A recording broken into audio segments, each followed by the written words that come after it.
نبی علیہ الصلوۃ والسلام یو ځل ښځو ته خطاب کوي او ښځو ته وفرمایل ای ښځو صدقې ډېرې کوي، تاسو ما په جهنم کې ډېرې زیاتې لیدلې په نسبت د ساړو. نو ښځې ورته عرض کړي ویا رسول الله مونږ څه ګناه دی چې هغې د وجې نه مونږ جهنم کې ډېر یو، مونږ زیات یو جهنم کې.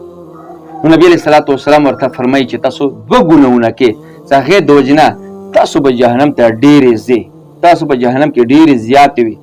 ټول نه لومبنۍ د خاوند فرماني کوي. خاوند به ټول عمر خپله ښځه خوشحاله ساتي. که معمولي کمې راشي نو د ښځه به خاوند ته وایي چې ستا کور ته راغلی یم، ستا په کور کې مې خوشحالي ونه کتله. نو د خاوند به څومره خفه شي چې ټول عمر دا زه خوشحاله ساتم، که نن لږ کمې راغې په کپړو کې یا په پیسو کې یا په بل څیز کې، دی وایي چې د ستا په کور کې ما خوشحالي نه ده لیدلې. نو اول نمبر ګناه چې ښځې کوي دا د خاوند فرماني کوي، خاوند زړه دردوي. دویم نمبر ګناه چې دوی کنزل او لعنت ډېر وایي، بچو ته هم کنزل کوي، خاوند ته هم کوي، تر دې پورې چې چرګ او سپو ته هم کنزل کوي. نو دویمه ګناه دوی لعنت ډېر وایي، کنزل یې زیاتې کوي. دې د وجې نه دا به په جهنم کې ډېرې زیاتې وي.